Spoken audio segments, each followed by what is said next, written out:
keeping the backdoor closed, using encryption to uphold privacy rights. What uses encryption? A lot of different apps and software devices use encryption to keep the data that is used on them and stored on them secure. So for example, WhatsApp, Telegram, iMessage, all use end-to-end encryption.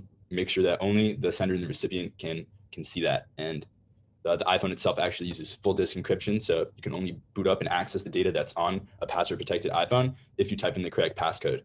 And that unlocks the rest of the iPhone's encrypted data.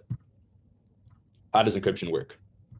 So end-to-end encryption works with asymmetric key encryption. There's a public key that is used to encrypt the message, and then a private key that is used to decrypt the message. And only the two parties involved in the message transfer can see it, even if it goes through a third party like an internet service provider or a server for the messaging app.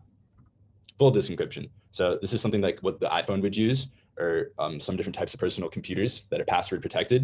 You can only boot up the operating system of the computer system if you have the correct password, and that will in turn decrypt the encrypted data on the device. Can we trust the government to uphold our privacy rights? Short answer, no. So Edward Snowden, NSA contractor and whistleblower, revealed a secret government program called PRISM, which is a $20 million a year program that the NSA used in cooperation with a bunch of different corporate entities. And they spied on American citizens and collected a bunch of data about them and stored it in a $1.5 billion compound. So we cannot really trust the government to uphold their privacy rights because they kept this secret and lied to the American public for about 6 years.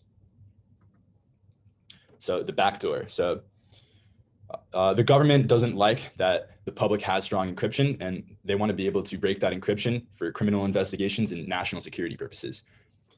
For example, in the San Bernardino shooting, they recovered one of the terrorists' iPhones, and they wanted Apple to bypass the full disk encryption of their iPhone and help the government unlock the terrorist's iPhone by giving them an unlimited number of password guesses. And this is bad for a couple of reasons. It'll undermine the security of every iPhone for the future, and it'll also set a dangerous precedent for the future, allowing the government to overreach and potentially increase their surveillance secretly on American citizens, like they have done in the past, and they could do again in the future. Privacy is necessary for functioning democracy. If we cannot keep our information private, the government can know every aspect of our daily lives. And today, what could be a harmless difference in political views in the future could be considered a national security threat. And all of that data could be retrieved retroactively, and it can prove a danger for our democracy. So encryption is a very important technology, and it should not be compromised. Thank you.